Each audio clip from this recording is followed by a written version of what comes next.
Joining me first, Dr. Alexander Kott, Chief Scientist at the Army Research Lab, and Geoff Marsh, Vice President and Analytics Leader at Hitachi Vantara Federal. Gentlemen, thanks both very much for joining me. Dr. Kott, I want to start with you.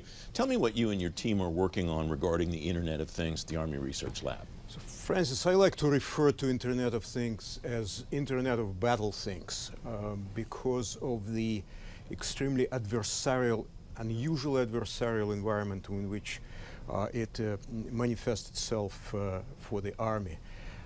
It is everything on the battlefield. It's the sensors, the actuators, the munitions, the vehicles, the weapon systems. Everything is connected and everything is to some extent intelligent, thereby becoming the Internet of Battle Things. And humans are part, in fact, of that Internet.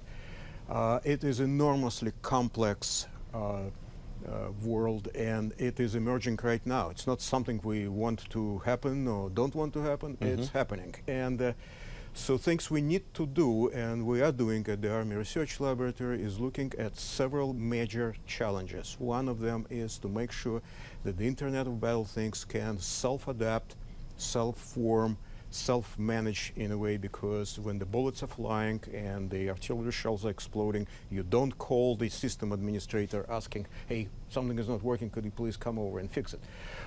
We are looking at the ways the Internet of Battle Things can self-defend, self-repair, and it's also provide us with humans, soldiers, with information that makes sense in spite of the fact that it's a huge amount of information, very confusing information, potentially deceptive information.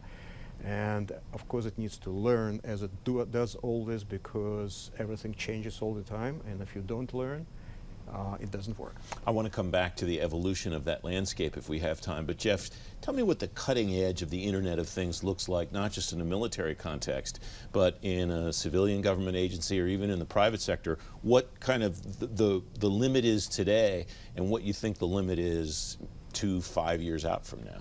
Well, I think one of the interesting points is how the IoT thought space has changed so dramatically in the last couple of years. For years, when this was first starting being discussed, it was thought of as one blanket platform or one package that's going to make you IoT ready, or be able to complete all of your IoT needs. Really, the way it's evolved and the way things are going now is that it's no longer just that one platform. It's multiple pieces that come together to allow you to create the best outcome or most successful mission possible. So I think that's really the most cutting edge. To that point, there's some fantastic things that are going on from edge analytics and things like that.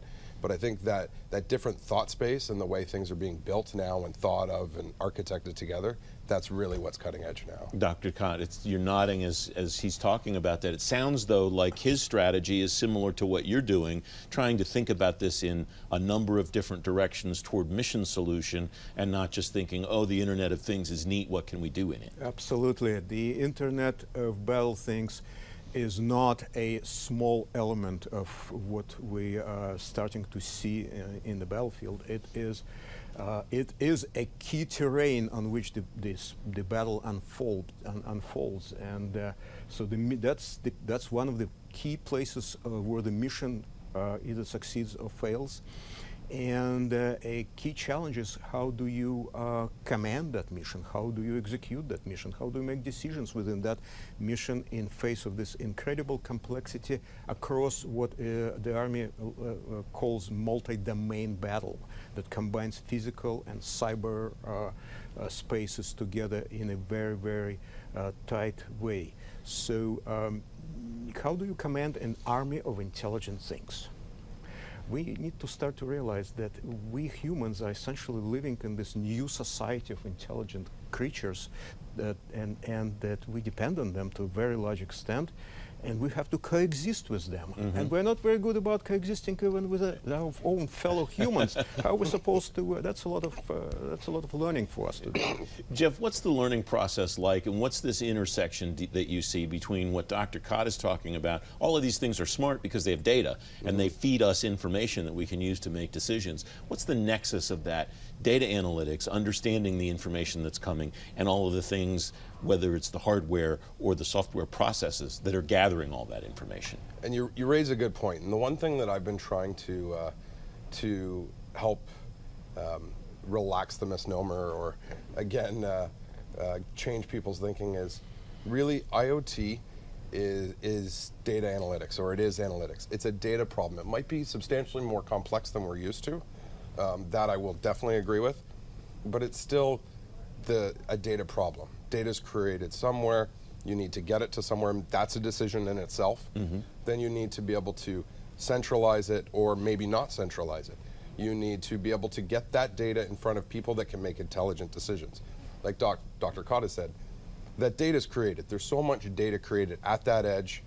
Does it need to come into a forward operating base? Can it be made analytically, an analytical stream real time to get it to the people that are making decisions on the ground real time? Or should it come in? How does it come in?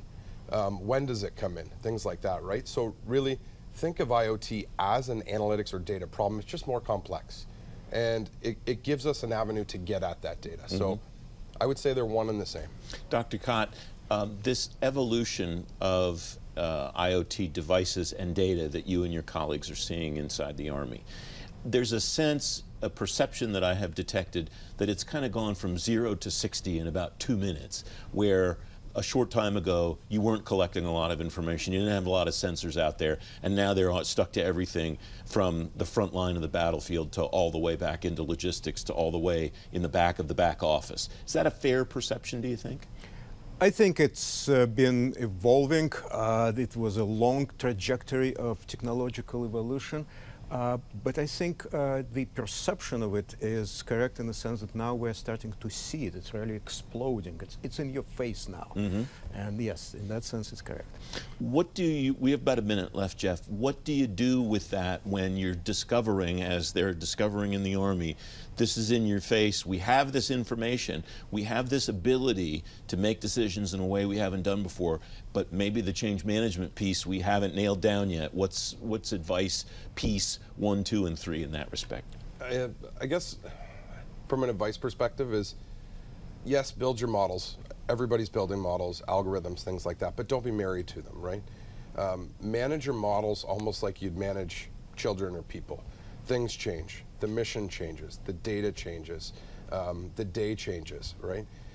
Be able to look at the challenger models, look at the champion models, and be able to use them effectively for what you need at the time, right?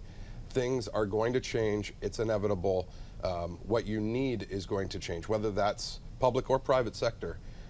But be intelligent in the fact that you're willing to adapt with it, with the data as it comes in. Geoff Marsh, Dr. Kott, thanks both very much for joining me. I appreciate it. Thank you.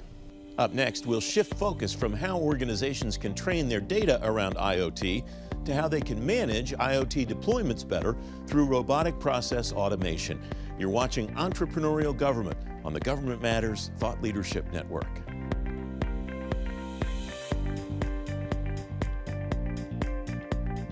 Entrepreneurial Government is brought to you in part by Hitachi Vantara Federal, your end-to-end data services provider. Learn more at HitachiVantaraFederal.com.